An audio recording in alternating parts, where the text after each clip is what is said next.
भारत का एक कदम और बांग्लादेश तबाही के रास्ते पर। जय हिंद, स्वागत आप सभी का लाइव टाइम्स पर।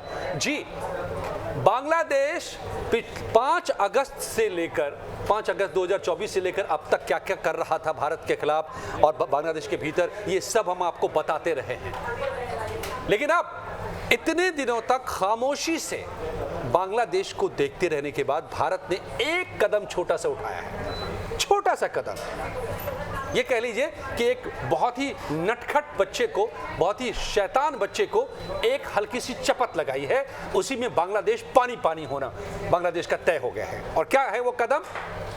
ट्रांसशिपमेंट की सुविधा को भारत ने वापस ले लिया है। बस ये फैसला भारत ने आधिकारिक तौर पर 8 तारीख से विड्रॉ कर लिया है। राजेश जी आपको डिटेल में बताएंगे इसके महीने और क्या है ये फैसला, ये विदेश मंत्रालय ने क्या कहा है ये भी बताएंगे। लेकिन इस एक फैसले से, इस एक चपत से बांग्लादेश की क्या क्या हालत हो सकती है? राजेश जी पहले तो फैसला बताइए कि भारत ने क्या ऐलान किया है। देखिए, सबसे पहले तो मैं दर्शकों को ये बताता हूं कि ट्रांसशिपमेंट का मतलब क्या होता है और भारत और बांग्लादेश के बीच में इसका इतना महत्वपूर्ण स्थान क्यों है। भारत सरकार ने कल जब एमईए की ब्रीफिंग हुई, यानी कि जब फॉरेन ऑफिस की ब्रीफिंग हुई, तो भारत सरकार ने ये बताया कि 8 अप्रैल से ये सुविधा बांग्लादेश से वापस ले ली गई है। इसका मतलब साफ है कि ट्रांसशिपमेंट की सुविधा अब नहीं रही। ट्रांसशिपमेंट का मतलब ये होता है कि अगर बांग्लादेश का व्यापारी है, अगर वो मुंबई के एयरपोर्ट से, मुंबई के बंदरगाह से, कोलकाता के बंदरगाह से, एयरपोर्ट से, चेन्नई से अगर अपना सामान, अपना माल वो इस रास्ते यूरोप में, अमेरिका में, साउथ अफ्रीका भेजता है, तो ये वाली सुविधा उसकी अब नहीं रहेगी। यानी कि बांग्लादेश के व्यापारी अब भारत के बंदरगाहों से, भारत के किसी भी पोर्ट से, किसी भी कार्गो टर्मिनल से अपना सामान अब यूरोप, अमेरिका नहीं भेज पाएंगे। तो मतलब उनका निर्यात कम होगा। अब इसको मैं थोड़ा सा और लेमैन लैंग्वेज में समझा देता हूँ। मतलब ये कि मैं ठहरा बांग्लादेश, गरीब छोटा सा मुल्क, 8 करोड़ की आबादी वाला, ये ठहरे भारत 140 करोड़ की आबादी वाले और कई सारे पोर्ट्स जहाँ से बड़े पैमाने पर व्यापार हो रहा है, पूरी दुनिया में जा रहा है। मेरे पास कुछ सामान हैं जो मैं पैदा कर रहा हूँ, लेकिन उसको मैं बांग्लादेश भेजना चाहता हूँ, दुनिया के मुल्कों में बेचना चाहता हूँ और उससे कुछ पैसे कमाना चाहता हूँ, लेकिन भेजने के साधन नहीं है क्योंकि मैं तो छोटा काश्तकार।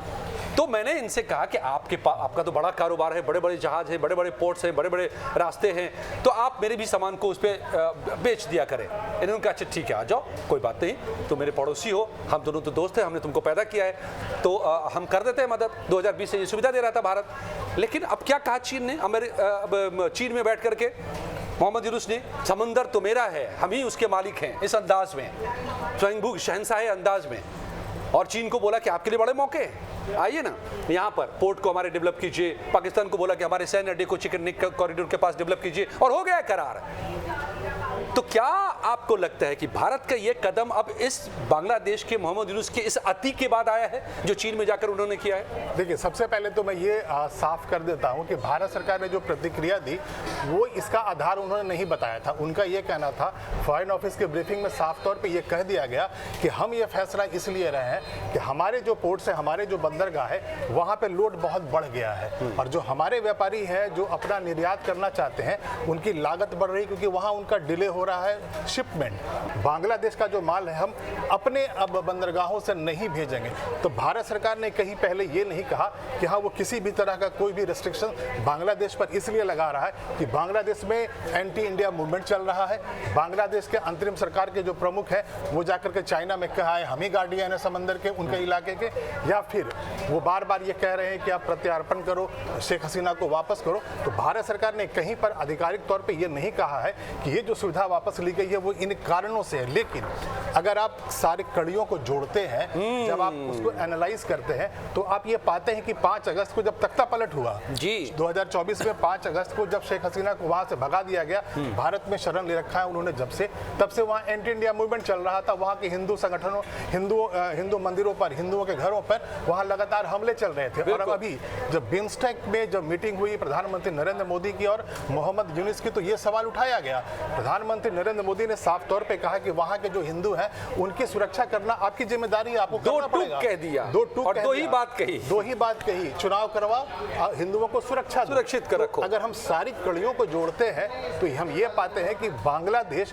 जो आप कह रहे थे कि एक नटखट बच्चे की तरह बिहेव कर रहा है, तो उस बच्चे को रास्ते पे लाने के लिए भारत सरकार ने जो अब चोट पहुंचाई है वो इकोनॉमी पे पहुंचाई है। थोड़े दिन पहले की बात है, मतलब 5 अगस्त के कुछ महीने पहले की बात है, बांग्लादेश की इकोनॉमी लगातार वर्षों से ग्रो कर रही थी।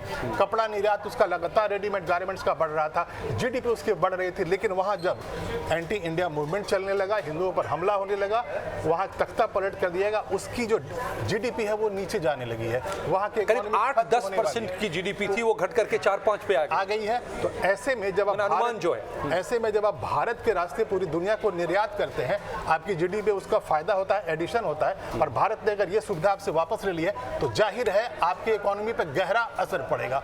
यही आप कह रहे हैं। अब दिलचस्प ये है, एक और दिलचस्प बात है जो मैं आपसे भी समझना चाहूंगा, टाइमिंग जरा देखिए। और जो बात राजेश जी करें, राजेश जी चूंकि खबर को पकड़ के चलते हैं और खबर को बिल्कुल एकेडमिक वे में देखते हैं कि ये बात भारत ने, इन्होंने जो बात कही कि आधिकारिक तौर से भारत ने कहा है कि हमें अपनी खुद ही जरूरत पड़ गई है, हमारे ट्रक पे अब जगह नहीं है तो तुम्हारा सामान नहीं ले जा पाएंगे, तुम अपना देख लो। लेकिन डिप्लोमेसी, कूटनीति, नाम ही जैसा बताता है, कूटनीति इसी को कहते हैं कि भैया हम तुमसे झगड़ा नहीं कर रहे, तुमको जो करना है करो, तुम मुझे गाली दे रहे हो दो, तुम चीन को बिठा रहे हो गोद में, बैठो, हमारा पीछा छोड़ दो, हमारा साथ छोड़ दो। मैं आपके शब्दों में कह रहा हूं, जैसे आपने ये कहा कि नटखट बच्चे की तरह बिहेव कर रहा है, तो कूटनीति में जो कूट शब्द है उसका भारत में एक दूसरा मतलब भी है, कूटना। तो कूटने के लिए आज के दिन दोस्तों अब जो है ना, दुनिया में हथियार की जरूरत तो नहीं रह गई है, अब तो दूसरे स्तर पर लड़ाई चल रही है। जैसे अमेरिका ने छेड़ दिया है, ट्रंप साहब ने छेड़ दिया है शी जिनपिंग के खिलाफ ये जंग, आर्थिक तौर पर पूरी दुनिया में जाल बुन करके टैरिफ का और हटा लिया उसको, और अकेला चीन को छोड़ दिया अलग थलग करके 125% टैरिफ लगा के। चीन का एक्सपोर्ट अचानक से अटहाड़, मतलब पूरी तरह रुक गया है, ऑयल एक्सपोर्ट रुक गया है, उनके कंटेनर समंदर में फेंके जा रहे हैं। तो अब मैं आपसे ये समझना चाह रहा हूं कि एक तरफ ट्रंप साहब ने एक तीर शी जिनपिंग पर छोड़ा है, और जिस शी जिनपिंग से जाकर के भीख मांग के पटाखे जो भी कह लीजिए यूनुस साहब वहां से बयान भारत के खिलाफ बैठ करके दे रहे थे, उस यूनुस पर एक तीर यहां से मोदी जी ने छोड़ा है। तो इन दोनों तीरों के बीच में क्या रिश्ता है? मोदी और ट्रंप के बीच में क्या रिश्ता है? ये मिलजुल के बात कर रहे हैं क्या? देखिए, वहां जब तख्ता पलट हुआ 5 अगस्त को 2024 को, तो कहानी ये निकल कर आ रही थी, छनकर बातें ये आ रही थी कि वहां पर डीप स्टेट का हाथ था। लेकिन जो नया वहां प्रेसिडेंसी है, जो ट्रंप का एडमिनिस्ट्रेशन है, वो डीप स्टेट जैसी चीजों को प्रमोट नहीं करता है। तो वहां सरकार बल्कि ताला लगा दिया है, ताला लगा दिया, सारे चैनल को बंद कर दिया, तो यूएस एड हो उसको बंद कर दिया जी। तो ट्रंप एडमिनिस्ट्रेशन कभी इन चीजों को फेवर नहीं करेगा।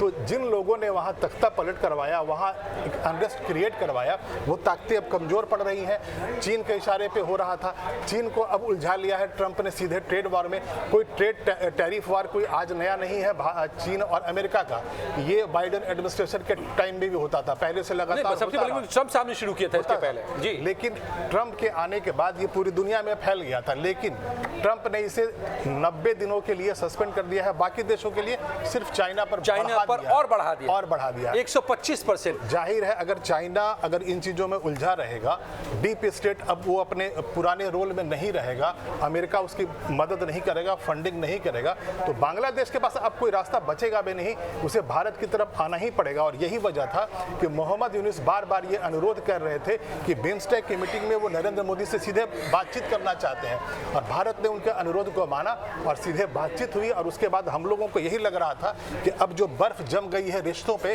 भारत और बांग्लादेश के बीच में, वो पिघलेगी। अब थोड़े दिनों की बात है, ये पता चलेगा कि हाँ आखिर भारत और बांग्लादेश दोबारा करीब आते हैं या नहीं। लेकिन जैसे ही वहां से 2 दिन बाद चीन पहुंचे वहीं यूनुस, तो उनका दोहरा चरित्र भी उभर के सामने आ गया।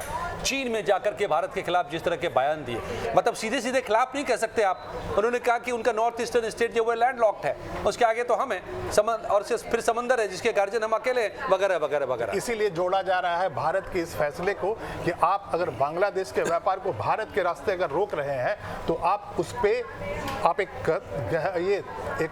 ऐसी कार्रवाई कर रहे हैं जिसकी उसकी इकोनॉमी और हिल जाएगी। मतलब वो अपनी मौत खुद मरना शुरू कर दे। यही काम ट्रंप कर रहे हैं चीन के साथ, और यही अब भारत ने शुरू कर दिया है बड़े प्यार से, बड़े हल्के से बांग्लादेश के साथ। हालांकि भारत का इरादा है नहीं ऐसा करने का। बांग्लादेश को तो भारत ने ही मदद की थी, और बांग्लादेश का जन्म हुआ था जब वहां पर मुक्ति आंदोलन में भारतीय सैनिकों ने जाकर के पाकिस्तानी सैनिकों को मात दी थी। और इस वक्त की जो बैठी हुई वहां की सत्ता है, जो डीप स्टेट वाली, जो उनके इशारों पर नाचने वाली, और जॉर्ज सोरोस और एलेक्स सोरोस के इशारे पर नाचने वाली, तो वो क्या करके आई थी।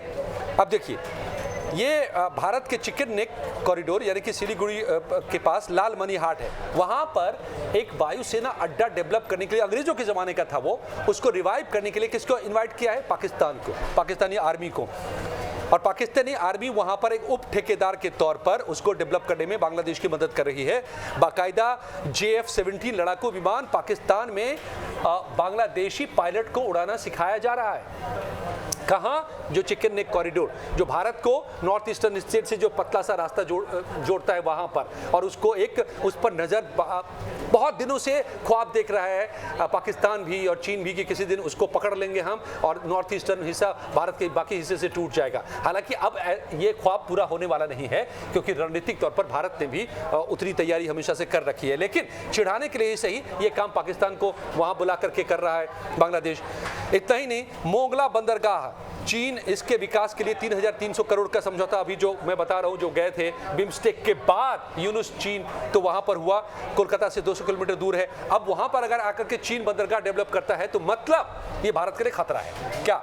इसीलिए भारत ने अब लगाम लगानी शुरू की है बांग्लादेश पर, और अब इकोनॉमिक मार डाला है। और ये अब बांग्लादेश के भीतर भी कहा जा रहा है।